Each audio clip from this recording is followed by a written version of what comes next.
With summer coming to an end and the weather starting to turn cold, we have an opportunity to start paying attention to these wasp nests that I've been afraid to get too close of. This one attached itself to the back door of our house and we let it go all summer long. But now that it's gotten cold, the wasps have gone away and we're able to take it down and examine it more closely.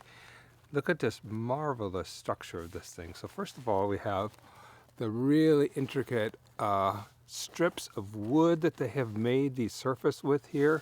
This is made out of countless bits of plant fiber that they chew up with their mandibles, mix with saliva, and weave together to make this outer shell for the nest. And look how many layers there are in here on this. So just many, many layers of this outer shell, and they protect this inner part, which is where the combs are.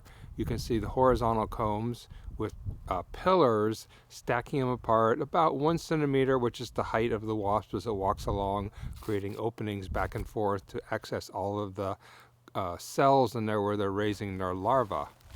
So it seems a little scary to take these down now because all summer long there's been wasps coming in and out of the entrance hole here. But what happens is this starts from one female queen, which overwinters as a young queen.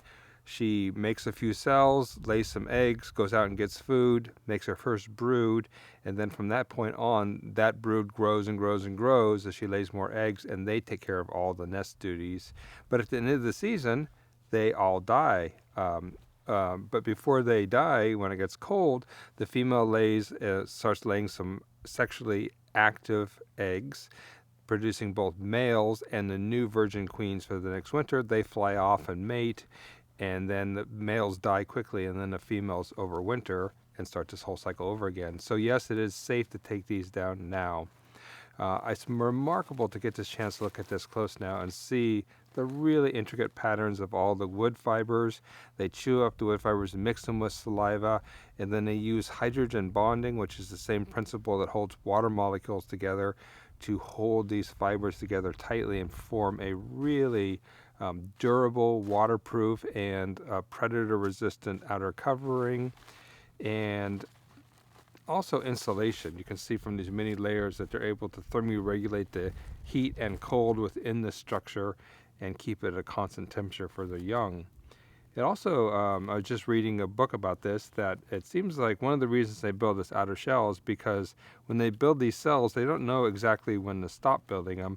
So creating a shell kind of constrains the space they have to work within. So they don't just keep building in some random direction and waste a lot of energy. It keeps it contained within a shell, and if needed, they can expand it in any direction and add more cells. Very efficient. Wasps have been around for 100 million years. They've had time to perfect this magnificent lifestyle.